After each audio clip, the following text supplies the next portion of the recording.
Hi, welcome to Chops Garage. Well, a very windy Chops Garage, and the subject of today's video, this Ford Focus, and why I am never going to distance sell cars ever again. This is Chops Garage, the real life car trading channel. Let's get into it. Now, those of you that watch the channel regularly will know this car. We bought it off one of our subscribers. It is a fantastic 1.6 turbocharged Ford Focus Estate on a 2013. It has got a full service history, including its belts and water pump, and it's in fabulous condition. We got this car in, we put it up for sale at less than £500 less than Auto Trader recommended for this car. And it's just, everybody who's seen it just think it's a fantastic looking car. Obviously, as soon as it went out for sale, the phone started to ring, and we had one chap who was very keen on the car. Now, I will point out this here, that with all of my cars, I take about, say, 30 photos of the car, which I put across my website, Auto Trader, but I also do walk around videos. If you want to see the walk around video on this car, which is going to be relevant to this video, it's over on my other channel, CG Car Sales. I'll put a link in the description down below where I put up the videos, the walk around videos of my cars. But what I'll tell you now is when I do my walk around videos, what I do is I say, we're going to have a look around the car panel by panel, and I literally go in front of the car and I will go around the car panel by panel, as I said, pointing out the headlight, any stone chips, lower chrome, grille, literally every wheel, every panel of the car. We'll look down the side of the car, we'll go up close. I'll point out any marks at all, because the biggest complaint you get in this game is when people turn up to look at cars and they aren't as described. My conversion rate of people coming to see cars they've seen in the video and then purchase them is probably 99.9%. It's mega high. People always come along and say, James, the car is exactly as described. And I've never had a situation where someone's got a car, taken it home and gone, oh, he didn't point out that blemish, the other blemish, and so forth. So that's the way I do business. It's worked really well for me to date. I put the advert up with the video on it and all the photos. Phone started ringing straight away. One guy absolutely adamant that he wanted this car. He loves Fords, he knows this combination is a bit rare, and he said, I want the car. I want the car. I'm going to get a train, I'm going to come down and I'm going to get the car off you. He said, I want to put down the deposit. I said, no problem at all. You've seen the videos yet? Seen the photos yet? No problem at all. He said, I'm going to come down and on the train. No problem at all. He said, can you get it MOT'd for me so I can drive it back with a fresh MOT? And I did say on the sale I'd do a fresh MOT. That's no problem at all. So I took his deposit, just £100 holding deposit is all I charged. Took the car down, got it MOT'd. Now, as it was down getting his MOT, I started to get phone calls from the chap saying that it was too far to come down by train, and he was arranging with the AA to pick up the car. Now, I'd never heard of this before. Apparently the AA do offer a pickup service. I think they outsource it to other companies. So he said he was going to have it picked up, and also he needed finance, so he was going to sort finance out. Now, one thing I absolutely could reassure our customer about on the Ford Focus was its history, because before I bought it, of course, I did my Car Vertical. Car Vertical, for those you don't already know, is the largest online database of vehicle information available. It's an essential check to do before purchasing any car. Check out our Focus's Car Vertical report. Here's the report back for the Focus. We've got a green tick for theft, a green tick for mileage, a green tick for finance, and a green tick for damage, meaning it's got a completely clear history. As we scroll down, we can see it's never been recorded as stolen. It's got a mileage graph that has no strange peaks or troughs indicating any kind of rollback or anything. No financial outstanding on it. And it has nothing on the damage records, meaning it's never been recorded as an insurance write-off. But we know that so many cars do have a hidden history. That's why these checks are so important. Look what somebody found when they checked out a car they were considering buying on Car Vertical. So this Focus's report came back as a green tick for theft, a green tick for mileage, and a green tick for finance, but it had a yellow warning for damage. If we scroll down, Car Vertical even has pictures of this car in its damaged state at auction, and you can see it is a seriously heavy impact. Car Vertical confirms that this car was not only damaged once, but twice. And it was Category S, structurally damaged. So this is something you absolutely would want to know if you're going to look at this vehicle in a repaired state, because its value is at least 30% less than the equivalent non-category damaged vehicle. Now, the great news is if you want to do your own Car Vertical on a car you've already bought, a car you're going to look at, or a friend's car, then you can do so with a nice discount if you use my code CHOPSGarage. There's a link in the video description down below. I want to thank Car Vertical for being a continued sponsor of Chops Garage. At this point, it's when I should have really pulled out the deal, because when you've done this game for a little bit, you start to understand that the more complex deals are always the ones that end up being troublesome. And we're starting to, now he's changing his mind, he's not coming down to see the car himself, he's getting it picked up. Now he's not paying up front, he's getting finance done. So this just all adds complications, and these are the kind of things that can hold up a sale while somebody else walks along who's local, has the cash and is ready to buy the car there and then. But I'd taken his deposit, the car was down getting MOT'd, so I stuck with the deal. He ended up having a problem getting finance. I said, well, do you want to deal with my finance company? I gave my finance company his details, said to my finance company, to be honest, I don't have time to be running all the checks, this, that and the other. If you can find him finance, fair dues. I'm not bothered about commissions, keep the commissions to yourself. There's too much in the sort of law with finance that I really don't want to get involved with, although I have got my consumer credits license. So I let the two of them deal with each other directly, and they secured him finance. Great. He then said he'd sorted with the AA the pickup of the car, and it was going to be on the Friday. The car I was taken down for, well, I'd already known actually at this point, I think, that the car had passed its MOT, advisory 3 straight away, no problems at all, because the thing is mint. So he said it's going to be picked up on Friday. So I came in on Thursday, got the car revalidated after picking it up from the MOT, got all of my paperwork ready together for the driver to sign off on the condition of the car before it went down to him. The confirmation the finance company were transferring the funds in time, which they had done, so we were all good to go. So Friday, I've got the car inside. When space is at a premium, I need to get some cars inside of other cars that have been cleaned, but I kept it inside because I wanted it, even though it's going to be transported all the way to London on a transporter, I wanted it to at least leave my place mint, and I'd do photographs and videos to prove it left mint from my place. Anyway, Friday came and went and the car wasn't picked up. I chased the guy up, said, what's happening? He said, oh, they let me down, they're going to pick it up on Saturday. I said, Saturday? I wasn't coming in on Saturday, I've got no appointments, I was going to spend some time with the family. He went, oh yeah, the only time they can come down is Saturday. So I went, okay, I'll come in on Saturday. Because again, I wanted the space, I wanted the car gone and I wanted the space. So I came in on Saturday, we got to about 2 o'clock in the afternoon, and I told the chap that I had to leave at 5 o'clock on the dot.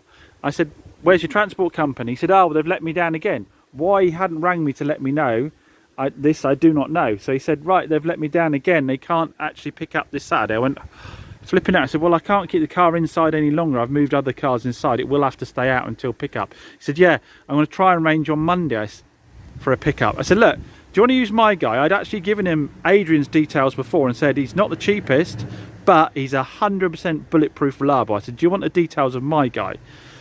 So he said, yes, I'll have those.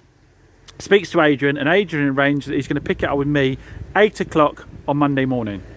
So that's again a bit earlier than normally, because I normally go to the gym or walk the dog first in the morning, but came in early to get the car loaded up with Adrian so they could get it down to London for this chap. And this guy was so thankful because he was going away on Wednesday, he was going away on holiday, and he wanted the car to go away on holiday. And the way it was looking with the AA malarkey, he wasn't going to get it in time. So he was so grateful that Adrian was able to come, drop everything, and come straight away on Monday and pick up the car. Adrian, as always, here at 8 o'clock on the dot, picked the car up, loaded it, strapped it down beautifully, had all the paperwork ready to go for the car. So bear in mind at this point, this guy has already seen the full walk around video that I put on my site for everyone. He's seen all the photos. He's phoned me up and asked me a lot more questions about the exact specs, even down to what the colour code was for the car. I wanted to know the exact code for the colour of the car to make sure it was the one he was expecting, confirm all the features of the vehicle, all of those things. I then did him a specific walk around video. When he said he was going to have it transported, I said, right, I'm going to do you a specific walk around video of the car all over again. So you're 100% what you're going to be getting. So, you know, if there's anything specific you want me to show you, and he was like, no, it's all right, just yeah, if you can just do me another walk around video. So he had a second walk around video specifically for him. So car's back to this, car's been loaded up, Adrian's gone up to London, gets there about 3 o'clock in the afternoon. I start getting phone calls. I start getting emails from the guy. Get hold of him, James, I'm going to return the car. Why are you going to return the car? Well, I'm going to return the car because it's had paintwork and you didn't tell me, and the boot lid is rusting. I'm like, right, okay, one, I never had any paintwork done on the car at all. I didn't. If I'd had paintwork done, I'd told you, but I literally had nothing done paintwork. It's one of the few cars I've had to do no paintwork to at all. I had no paintwork, and I said boot rusting. I said the thing is mint. It's, you know, for a 2013, the thing is mint. Now bear in mind, he'd also said to me on the phone earlier, I'm not expecting in an early conversation, I understand it's 10 years old, I'm not expecting it to be immaculate. He said, but it does look like it's in good condition. And I said, yeah, it is. And I'd done him another video. So now he's saying the car's had obvious paintwork. He says it's obvious, even the driver can spot it. Well, I spoke to Adrian afterwards. He said he made no comment about it at all. He said, no, it's obvious that there's been paintwork done. And I think he said it was the rear passenger door. And he said, and the boot lid is also rusting. So let's just take a quick look at this a second. Now, I just want to recap exactly what he said. He said it is obvious that the door has been painted. It's full of filler, full of mud, he said, and it's been badly painted, and you could see it. So let's go up super close, because again, those who watch the channel know that I do paint cars myself, and normally if there's cars I'd paint, I'll spot it straight away. So here is the rear passenger door on this side. I don't actually recall which one it was, he said. Now if we're looking down here, we can see the reflection shows no lumps or bumps. There's no sanding marks in the paint at all. It is all in good condition. So it can't be that door. So if we go around to this door, let's have a look at this one. Again, we look at the door here. I cannot see. Now the orange peel is slightly greater on this door than it is on the other door, I'd say. Yeah, I'd say possibly there's orange peel, but there is absolutely no sign of any sanding marks. But there's absolutely no sign of any sanding marks or filler. Maybe that is ever so slightly duller than maybe than the other side. But this is the level of video I did. You know, go and watch my video on my channel. You'll see this is the level of video I did for the customer. So can I categorically say that door's never had paint? No, but would I ever say to someone, I can guarantee you the car's never had paint? I'd never say that. If a condition of sale on this vehicle was it never had paint at 10 years old, I'd have said, no, I can't sell you the car, because there's cars sitting on forecourts that are a year old that have had paint. Right, rusty boot. Let's have a look at that. Here we go. Right, so admittedly, I don't think I'd spotted these before, but you've got a stone chip there. You see that's just been touched in. A couple of stone chips have been touched in there. If you look along the edge of the boot here, that is not a rusty boot. That is a couple of stone chips on a 10-year-old car. Comment down below. I think this is utterly ridiculous. I honestly think it is, and this is the problem you have with people and used cars. The way he approached me at first was, why, you know, this car's had paint, why have you not told me? Seriously, you walk around this car, you video this car, there is no way you're going to say specifically it's had paint on that door, if that is the door we're talking about. I'm assuming that's the door we're talking about, versus the others. And to expect a car this age has never had any paint is utterly ridiculous. He was on the phone saying, well, you know, I spent good money on it and I can't afford to be then having to have the door painted and the boot painted. I'm like, what are you talking about? If you had those things painted and you took the car into a supermarket car park tomorrow, you'd end up with more chips. And I don't know. I'm just, comment down below. Maybe I'm being unreasonable. I just think this is utterly ridiculous. Now, herein lies the problem with distance selling cars. So the law says that he can return that car for any reason whatsoever. It doesn't even have to give a reason within 14 days, because the law treats this sale, this distance sale of this car, the same as if you bought a pair of socks off of Amazon. You come, you don't like the look of them, you send them back. Now, the buyer is responsible for the transport to get the vehicle back to me, but they have to be refunded in full the invoice they've paid. So if you've put the delivery on your invoice for this car, so say this car was, what was it, £9,000, and you had £500 to get it delivered to London, 9.5 grand. If he returns the car, you have to refund 9.5 grand. That which means you are £500 down on his car straight away, because he's decided he doesn't like that stone chip on the boot. Now, your car hasn't gone up £500 in value, so that's £500 you have to eat. And a lot of these cars, that could possibly be, after all of your costs, the only margin you've got in the vehicle. Now I totally understand the law is there to protect rogue sellers that tell somebody they're having something they've not. But in this scenario, I don't see where you're going to find a better condition 2013 Ford Focus estate. You've had a couple of videos, walk around videos in detail. You haven't said, if you'd said to me, like I said, can you guarantee me this car has no stone chips, has never had paint? If I'd have said it's got no stone chips, it's never had paint, and it arrived, then you'd have a right to return it. But that wasn't what we agreed as part of the sale. Now I'm lucky because I told him I don't do distance selling, I don't deliver cars to people. So he paid Adrian directly himself to have the car delivered. There was never any delivery fees on my invoice whatsoever. All I have to do is refund the value of the vehicle. Now I can't make any deductions at all because he didn't put any miles on the car. He sent it straight back. So I'm not legally, I can't hold his deposit. Even though I had the car MOT'd specifically for him, I can't withhold any monies. Obviously people like to have a brand new MOT on the car for themselves when they buy it. Hopefully we'll sell this one straight away with the new MOT on it already.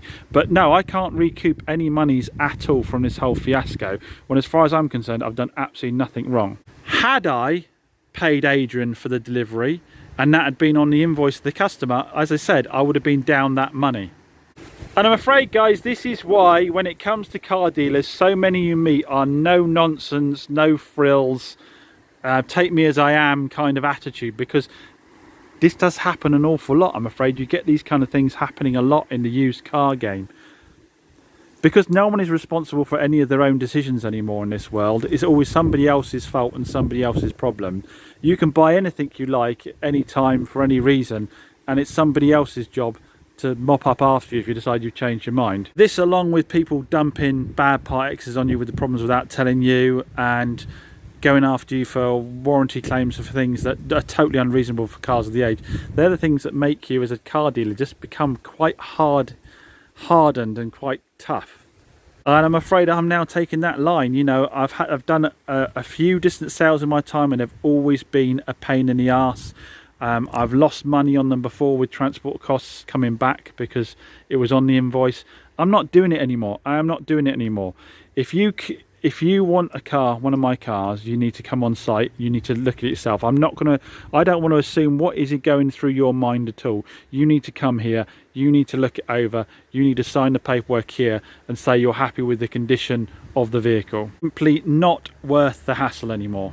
Again, I totally agree that if I'd missold the vehicle in some way, if the car had a major fault, then, you know, yes, I need to take a financial hit. But as far as I'm concerned, this car is exactly as described. In fact, probably better than described. It is in fantastic condition. You won't find one with a better service history.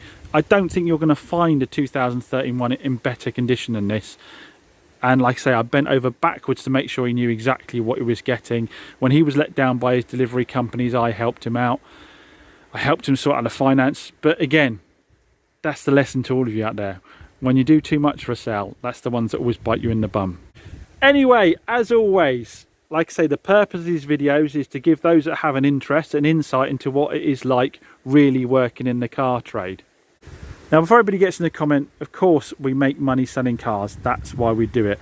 We just, as I want to point out, as always, don't make the fortunes people think we do and get away with blue murder. This idea that dealers manage to sell faulty cars and just pocket a bucket load of cash is utterly ridiculous when you've got people returning cars for a stone chip. But as always, get into the comments. I will be interested in your feedback. We got another viewing in this car, but luckily I left the Auto Trader advert up. I didn't end it, which meant I would have had to repay for another advert. Now, off the back of that, I have had another customer who has an interest and is going to come and physically see the car at this site on Thursday. So fingers crossed we get it turned around quickly, because I really don't want that fresh MOT ticking away. Also, I can't fit the car back inside now, so I don't want it getting dirty and messy again. And I also don't want to be continuously cleaning it over and over. So fingers crossed that sale goes through. So often in this game you'll find the second sale, touch wood, and I should touch wood by say, is smooth as you like, and it ends up being a lot easier than the first one you worked harder to get in. I'm going to say again as well, anything that's got anything a little bit special about it, it's a little bit nicer, it does cause you more hassles. I'm going to tell you again that the easiest cars to sell are the sub £5 small cc petrol cars, because they are people's everyday transport. It's not this emotional purchase. They're not investing in something they think is some special kind of a car or whatever. They want a car they can get in, get to work safely and every day, reliable. It's going to start from, it's going to be economical, and they're just sorry to say it, better people to do business with. Anyway, as always, massive thanks for watching, and if you want to find out more about what it's really like to work in the car trade, get down and hit that subscribe button down below. Cheers, see you on the next one. Oh, don't forget, on a more positive note, guys, our Jaguar XJ raffle is still ongoing. You can win this car. It is a 2005 Jaguar XJ. I think it was got 57,000 miles on it. Brand new advisory free MOT, freshly serviced. It is in fantastic condition, but I will point out it does have a scraped bit of chrome on the front grille there to avoid the same kind of issues again. So that, I'll put a link in the video description down below for how you enter that raffle for the Jaguar. And as previously said, a portion of the proceeds of that raffle goes to Sophie's Legacy, which is the charity set up in memory of young Sophie, who unfortunately died of cancer, which supports families who have their children in hospital with cancer. Massive thanks to everyone that supported this raffle so far. It's going really well. And Kitch over at the Up and Down channel did the 25-hour live that raised, what was he raised, 12 grand, or might be more than 12 grand. Is going to be so chuffed when we are able to give him a big fat donation towards that. So like I say, the link will be in the video description down below. If you don't actually want the car, if you win and you don't actually want the car, remember we're giving a big tech bundle of diagnostic equipment instead, and if someone chooses that, we will then sell the car off and give the proceeds of that also to the charity.